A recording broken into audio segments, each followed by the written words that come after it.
Hello everyone, welcome to my channel reshmi blog. আজকে আমি বাবার মা মিলে ওয়েস্ট বেঙ্গল ছাড়ার প্ল্যান করলাম। তাই আমরা সময় মতো স্টেশনে পৌঁছালাম আর সেখানে রুটি আর তড়কা খেলাম। খেয়ে ট্রেনের জন্য অপেক্ষা করছিলাম।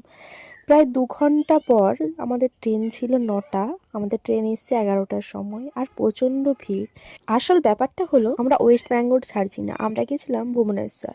চেক আপের জন্য মায়ের ডেট ছিল, তাই আমি মা বাবা 3জনে মিলে চলে গেলাম।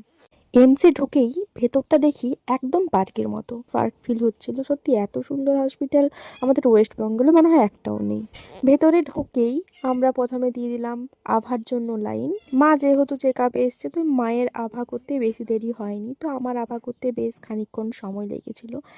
এরপর মা চলে যায় ব্লাড টেস্ট করতে আর তারপর আমরা একটু খাওয়া দাওয়া করি। আমি খেয়ে নিলাম ইডলি আর মা বাবা এরা সবাই রুটি মুড়ি খেয়ে নিল। খাওয়া দাওয়ার পর আভা করার পর বাবা চলে যায় জেনারেল মেডিসিনে, যেহেতু দেখাবো তাই সেখানেই লাইন দেয় আর আমার টিকিট হয়ে যায় 175 নম্বরে। যেহেতু 10জন করে এন্ট্রি নিচ্ছে, তাই আমরা লাঞ্চটা করে নিই। তো সেখানে 70 টাকায় 2টো ডিম, ডাল, একটা সবজি, একটা টক থাকবে। তো খাওয়া দাওয়া খুবই সুন্দর। খাওয়া দাওয়ার পর আবার আমরা চলে যাই লাইনে এবং ফাইনালি আমাদের ডাক্তার দেখানো হয়। তারপর আমরা একটা রুম নিই আর আমি বাবার কাছে আবদার করেছিলাম ফুচকা খাওয়ার, তাই বাবা আমার জন্য ফুচকা এনে দিয়েছিল। আর ফুচকাটা মোটামুটি খেতে ভালো, তবে আমাদের এই ওয়েস্ট বেঙ্গলের মতো তেমনটা ভালো নয়।